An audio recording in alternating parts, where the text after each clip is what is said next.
Fala pessoal, tudo jóia?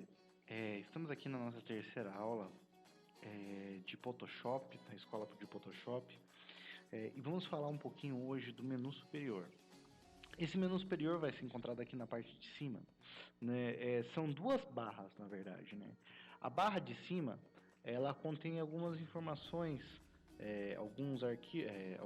algumas abas que te permite você editar, desfazer, salvar o seu arquivo, adicionar filtros e assim vai. A gente vai estar explicando caso a caso aqui. E a barra inferior aqui, ela é uma barra de auxiliar, é uma barra auxiliar da ferramenta que você escolher. Então, por exemplo, eu vou escolher aqui a ferramenta para fazer um quadrado. E aí essa ferramenta aqui, a barra auxiliar dela aqui, ela vai me ajudar, ela vai ajudar na construção do meu quadrado aqui com as informações necessárias. Por exemplo, no caso do quadrado, vai ser um quadrado preenchido, vai ser um quadrado de que cor, né? Ele vai ter traçado, o traçado dele vai ser pontilhado, qual que vai ser o tamanho dele? E assim vai. Mas isso aqui a gente vai falar caso a caso quando a gente for explicar as ferramentas. O que importa pra gente agora é o menu superior. O que é o menu superior? É esse menu aqui, do lado do Photoshop. Nele, a gente vai estar especificando alguns efeitos que você pode encontrar aqui. Né, claro que tem a parte de arquivo, onde permite mexer com a parte do documento, você pode abrir um novo, salvar em formatos. Vai ter a aula mais para frente aqui do nosso curso, a aula de como você fazer a saída do arquivo, se você vai fazer impressão ou se você vai fazer um arquivo para imagem de um site, por exemplo, né? A parte de editar, tudo conforme aquilo que você faz, né? Por exemplo, tem a parte de desfazer, fazer, alternar o último estado e assim vai, né? Não são coisas que a gente mexe com tanta frequência, né? A parte de imagem, o modo, aqui você pode controlar os modos de cores que você vai utilizar, RGB, CMYK, seja o que for. E aqui é o mais interessante. Aqui você vai mexer na camada. O que é a camada? A camada é essa parte aqui. Então, tem um menu da camada, você vai poder alterar, fazer aplicações de filtros, fazer aplicações de sombras, de traçados dentro da tua camada. É interessante. Então, a gente pode vir aqui em camada e abrir em estilo de camada e você vai perceber que vai abrir um menu um pouquinho maior aqui. Esse menu é muito interessante, que vai nos ajudar na construção do nosso conteúdo. Por exemplo, eu vou pegar vou fazer um quadrado aqui como camada, e a gente vai ter a nossa aula de explicação sobre camadas também um pouquinho mais para frente, e vamos aplicar alguns efeitos nele. Isso serve para todo tipo de camada, seja uma imagem em PNG, que é a imagem vazada, seja um quadrado, seja um círculo, seja o que for. Nessa parte aqui é uma parte de efeitos. Então você vai poder colocar aqui chanfro, você vai poder fazer uma chanfragem no teu elemento, na verdade, né, da forma que você preferir. Você pode também contar com contorno e textura, né? Aqui você pode ver que a gente colocou uma textura diferente no nosso quadrado. Você pode mexer na escala de textura, pode brincar aqui à vontade. Aqui tem a parte do traçado. Por exemplo, eu quero colocar um traçado azul aqui no meu quadrado. Então eu coloco um traçado do tamanho que eu achar necessário e ele vai estar utilizando através desse menu aqui. A questão da sombra interna, aqui eu vou aumentar ela bastante e você vai poder reparar que a sombra interna é uma sombra que ela é gerada dentro do conteúdo, né? Bem simples, né? O brilho externo, que é um brilho gerado fora do teu conteúdo, seja quadrado, seja círculo, seja o que for, você pode colocar aqui e ele vai gerar um brilho interno, é um brilho interno na verdade, ele vai gerar dentro do conteúdo.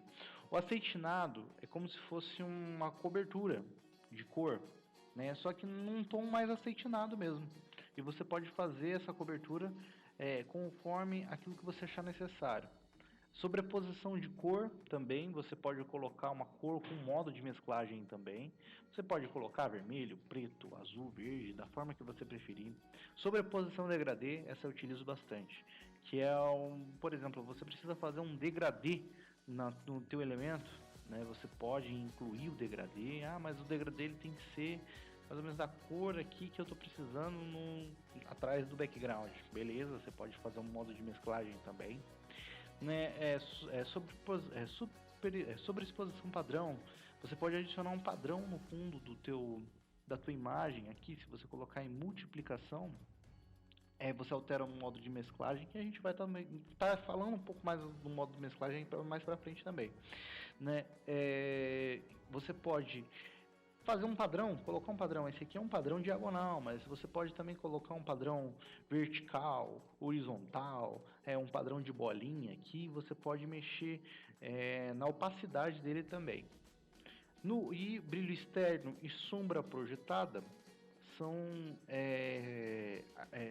os arquivos, são as formas que vão ser expostas fora da tua imagem.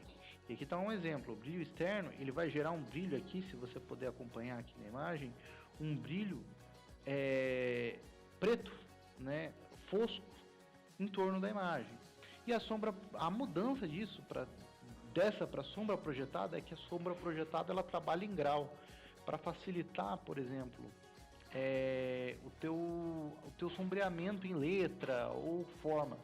Aqui eu vou dar um exemplo para você. Tá vendo aqui?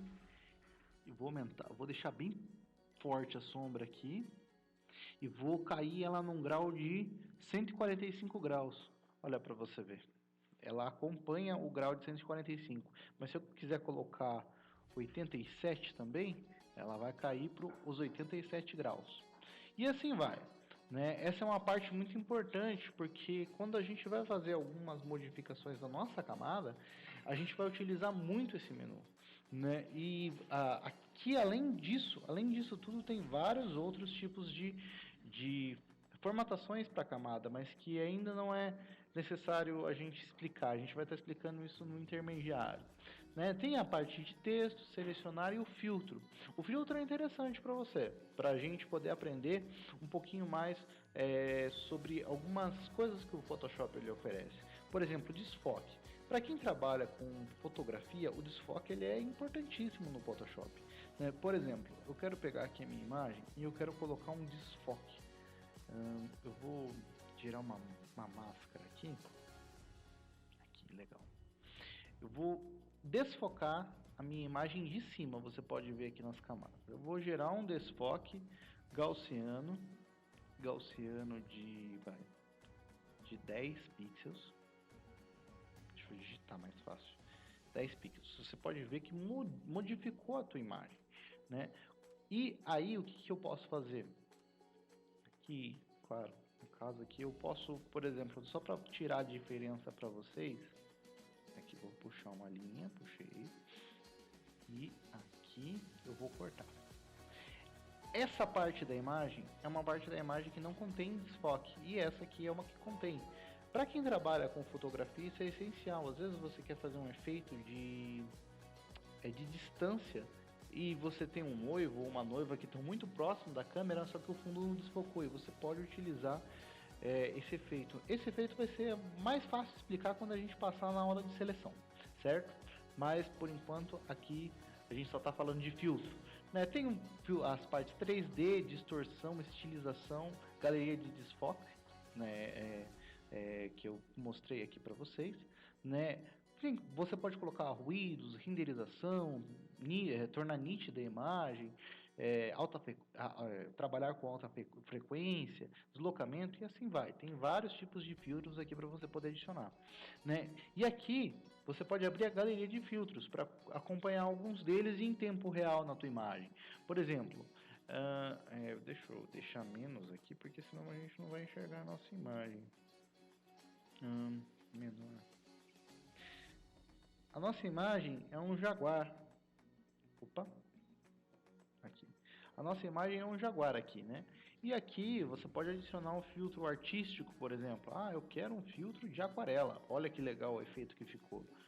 Borrar. Você pode colocar o espátula aqui, né? Que fica um efeito meio que de tinta, né? Meio pintado, né? Quadra-mão. Você pode colocar uma plastificação aqui, fica bem legal. Imagina você ter um quadro assim, né? Tinta base, né? Um efeito de tinta base é um efeito bem...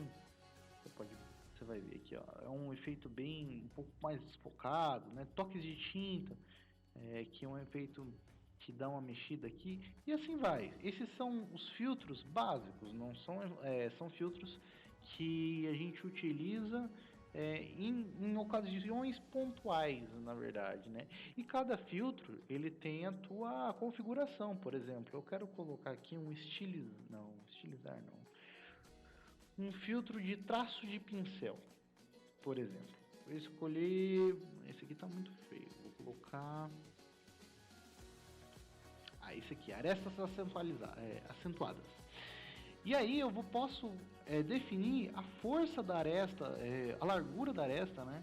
O brilho que a aresta ela vai conter, a suavidade que ela vai possuir. Então é bem legal. Você pode fazer essas alterações pontuais aí. Por que eu friso nisso, né, em camada de filtro?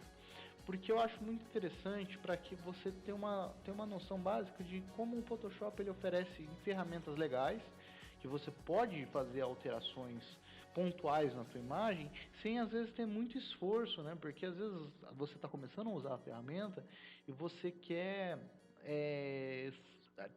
testar o que você vai colocar na imagem. De repente você gosta mais de um filtro, gosta de fazer uma camada de um jeito. Então, aí vai, né? E para finalizar aqui a nossa aula sobre esse menu de cima, a gente vai estar falando um pouquinho da janela. Que a janela aqui ela é basicamente essencial, né? É a área de trabalho que você vai trabalhar. Eu trabalho com uma área de trabalho, eu utilizo uma área de trabalho customizada, mas tem para todo mundo, né? Quem trabalha com gráfico, movimento, pintura, fotografia, assim vai.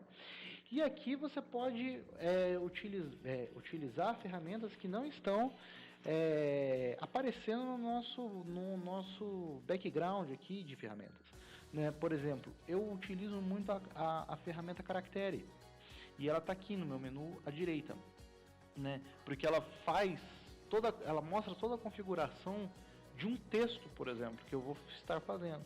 Então, é interessante você também dar uma olhada nessas aqui, dependendo da aplicação do seu serviço. Se você vai fazer imagens, se você vai fazer GIF, se você vai mexer com fotografia, isso aqui é essencial, tá certo? E aqui a gente deu uma explicada meio que por cima. Por enquanto essas aulas são de apresentações de ferramentas, então são aulas um pouco mais extensas, mas elas estão aqui para mostrar para a gente ter um conhecimento da ferramenta mesmo, é mais para quem é iniciante mesmo. Quem já conhece já pode fazer com mais desenvoltura, mas eu achei necessário, porque a pessoa que tem um conhecimento base zero não consegue, não tem uma noção de como começar. E destrinchar isso é mais qualitativo para a pessoa, né? A pessoa ela consegue absorver melhor com essa ideia, tá certo? Mas ficou aqui, a terceira aula está feita, a gente vai para a quarta, e peço que você divulgue aí os nossos vídeos, né, que tem o intuito de ensinar, compartilha com a galera, e um abraço, vamos para a aula 4.